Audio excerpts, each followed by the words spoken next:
Magandang umaga mga idol biyero. Sa mga nais magtawid dagat nga po pala, mag-umpisa po dito sa may Manila po to Matnog Port po to Tacloban.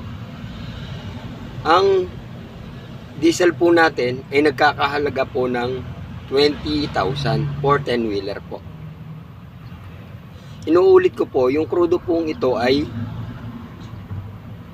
magkakaiba ang magiging konsumo depende po sa karga.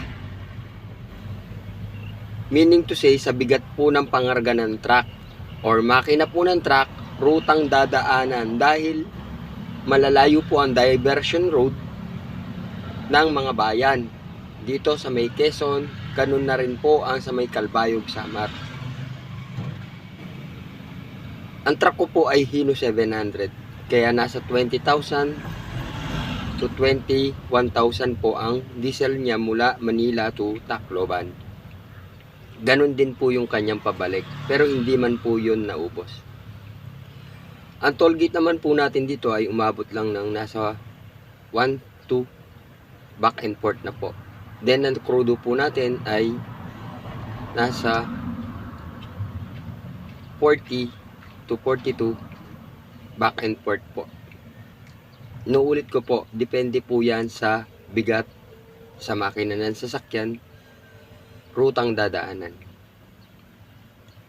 Maaari rin po kayo makatipid kung madiskarte po sa pamamaraan ng pagmamaneho yung inyong mga driver.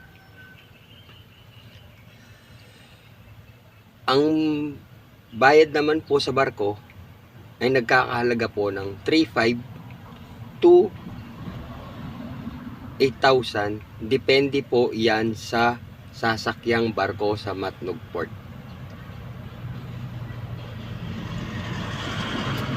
Then, ang pabalik naman po ay nasa 3,500 din po to 8,000. Depende po yan sa sasakyan yung barko.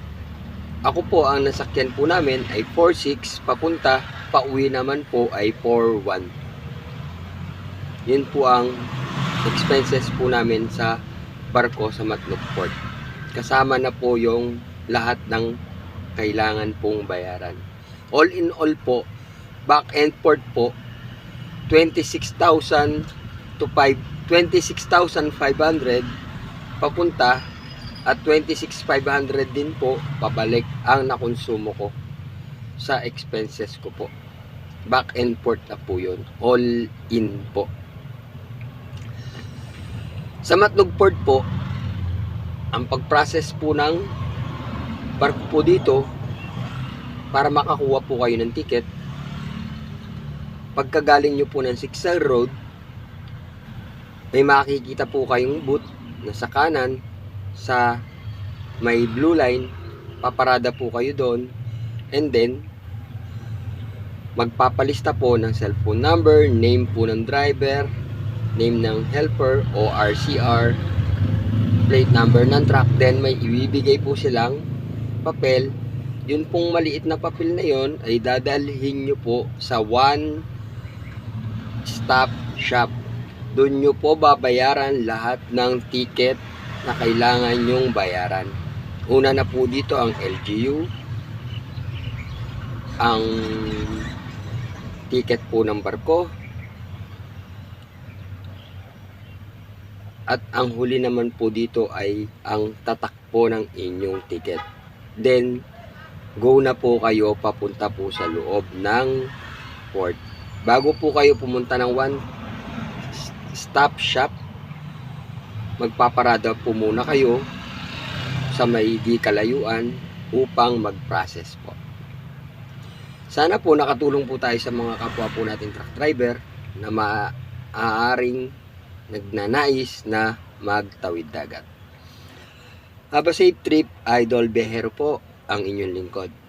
Sa susunod po nating upload, lahat po ng expenses po ng iba pang port, i-upload po natin nang makatulong po sa mga nais po na magtawid dagat.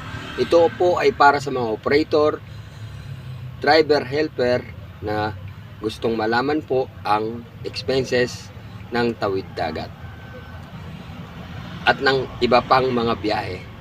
Ito po ay tulong at gabay lamang sa mga kapwa ko driver, helper, operator na nais pong magtawid dagat o iba pa pong mga biyahe para meron po silang idea sa lahat ng expenses. Mabuhay po ang mga truck driver, helper ng buong Pilipinas. Salute.